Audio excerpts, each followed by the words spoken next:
अस्सलाम वालेकुम। चलें आज आपके साथ शेयर करते हैं कि जब आपकी washing machine out of order हो जाए तो लॉन्ड्रोमेट पे अमेरिका में लॉन्ड्री वगैरह कैसे करते हैं। तो सबसे पहले मैंने यहाँ से चेंज निकाला। तो यहाँ वैसे डिटर्जेंट वगैरह भी मिलते हैं। यहाँ आप अपनी लॉन्ड्री भी छोड़ सकते हैं, तो वो आपको लॉन्ड्री करके वापस कर देते हैं।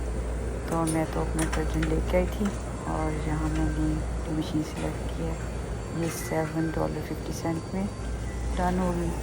तो ये कंपार्टमेंट है जिसमें एक में डिटर्जेंट डलता है, दूसरे में सॉफ्टनर। तो यहाँ आप अपना टेम्परेचर वगैरह सेलेक्ट करके तो इसको स्टार्ट कर दिया मैंने।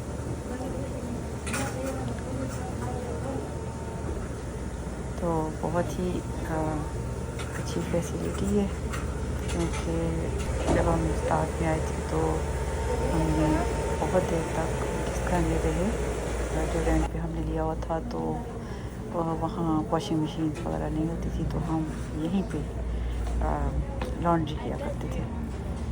तो काफ़ी बड़ा लॉन्ड्रोमेट है ये। और वॉशिंग मशीन ख़राब हुए काफ़ी दिन हो गए हैं। पहले बच्चों के घरों में लॉन्ड्री होती रही, तो मैंने सोचा आज मैं ख़ुद जाके ना आज लॉन्ड्री कराती हूँ। तो एक टेक्नीशियन आया भी, लेकिन उसने इतनी प्राइस मांगी है कि इसका तो ट्रांसमिशन ही ख़राब हो गया। तो बच्चे कहते हैं इससे अच्छा है कि हम न्यू मशीन ले लें। ये देखें, यहाँ अच्छी टेबल्स वगैरह लगी होती हैं। यहाँ आप अपनी लॉन्ड्री को फोल्ड कर सकते हैं। और आज रश नहीं है क्योंकि वीकेंड नहीं है। वीकेंड पे बहुत रश होता है वीकडेज से, तो इसलिए ज़्यादा रश नहीं है। तो मेरे लिए ये अच्छा है। तो ये ऑलमोस्ट लॉन्ड्री डन होने वाली है। तो यहाँ से मैंने अपनी जो लॉन्ड्री है वो निकाल ली है। अब मैं इसको ड्राई में डालूँगी। तो इस तरह बास्केट्स इनके पास पड़ी होती हैं। अब अपनी लॉन्ड्री निकालते हैं, फिर इसको ड्राई में शिफ्ट करते हैं। तो ड्राई में भी क्वार्टर चलते हैं 25 सेंट में 15 मिनट के लिए आपको ड्राई करते हैं। और मैंने यहाँ 3 क्वार्टर डाले हैं, तो ये तकरीबन 45 मिनट थे। तो मैंने सोचा कि कितनी देर में ये ड्राई होता है, कितनी देर में मैं मार्शल करके आऊँ।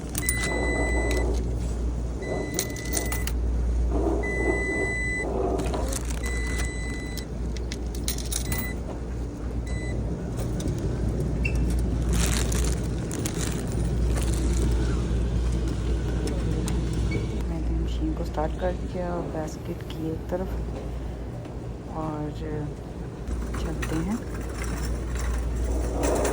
मार्शल को। तो अम्मी ने एक चपली के लिए कहा हुआ था, तो वो मैं देखने जा रही हूँ, क्योंकि ये भांजा आया हुआ है अपनी वाइफ के साथ, तो उसके हाथ में अम्मी के लिए भेज सकती हूँ सैंडल्स। तो यहाँ मैं सबसे पहले इस तरह सैंडल्स के सेक्शन में गई, तो यहाँ तो मुझे कुछ ख़ास नज़र नहीं आया। तो इस तरह के जूते अम्मी पहनती नहीं हैं, क्योंकि उनके पाँव जो हैं वो स्वेल हो जाते हैं, तो वो फिर फिट नहीं होती। हालांकि मैंने अम्मी को जो जूते पहले भेजती हूँ तो वो होते हैं उसके स्केचेस के, और वो लूज़ हो जाते हैं। जैसे उसकी फ़िटिंग जो है ना, आप उसको लूज़ कर सकते हो, टाइट कर सकते हो। तो वो उनके लिए बहुत अच्छी रही है। लेकिन उसकी थोड़ी सी हील है, तो अम्मी कहती हैं कि उससे पाँव थकते हैं, तो अब मैं हील के बगैर कुछ देखना चाहती हूँ। तो देखते हैं।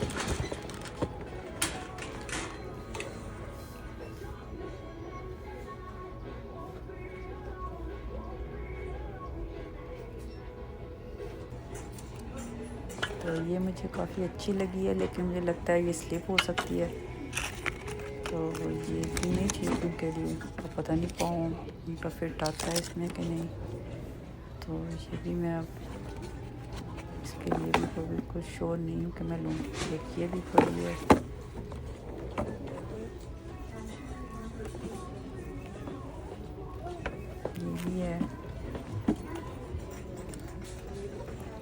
ये भी पड़ी है सीके की है, सॉफ्ट है काफ़ी, लेकिन फिर वही बात के पाँव पता नहीं फिट आता अम्मी का फिर इसमें कि नहीं। तो अभी तक तो मुझे कुछ समझ नहीं आ रही।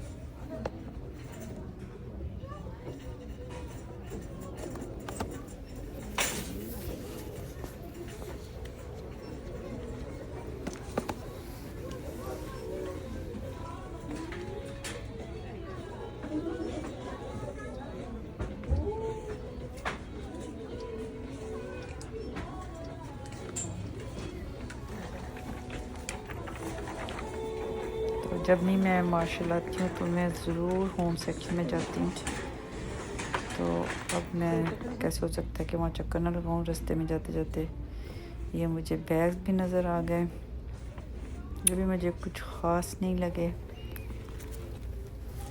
तो इनको छोड़ते हुए भी हम आगे बढ़ गए।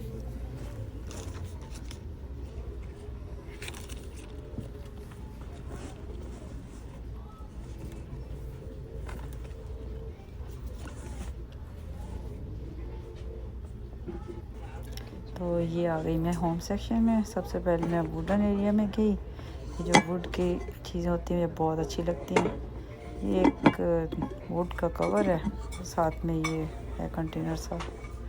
तो यहाँ मैं वुड के लिए वुड के बने हुए कवर, ग्लास के बने हुए वुड कवर के स्पाइसेस के लिए काफ़ी कंटेनर लेके गई थी, काफ़ी अच्छे रहे वो। तो यहाँ लास्ट टाइम मैंने एक वुड का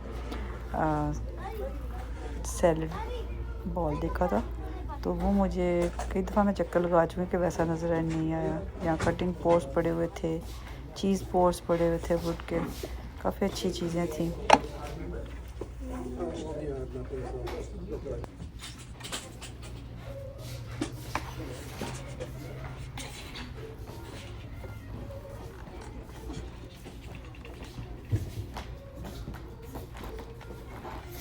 तो वो यहाँ मार्बल के पड़े हुए थे, क्या कहते हैं इसको, तो हम पंजाबी में कहते कोनी डंडा। और ये बहुत से नूडल्स के लिए, और काफ़ी अच्छी चीज़ें थी।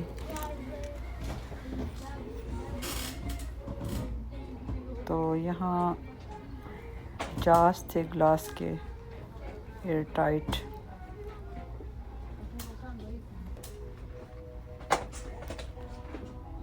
यहाँ क्लियरेंस का एक सेक्शन था, उसमें भी काफ़ी अच्छी चीज़ें थी।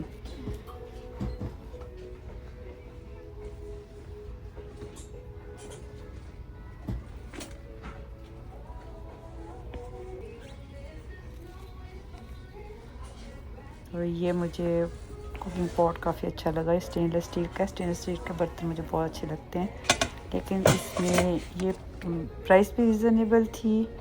तो लेकिन ये ना थोड़ा हाइट में ज़्यादा था और जैसे उसके वाइड में था ज़्यादा, तो ऐसे बर्तन में कुकिंग करना थोड़ा काफ़ी टफ लगता है। तो फिर ये भी नहीं मैंने लिया।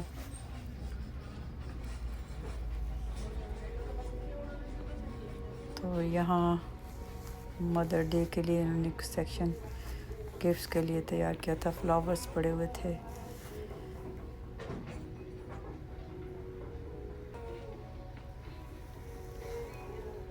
ऑर्गेनाइज़र थे ये।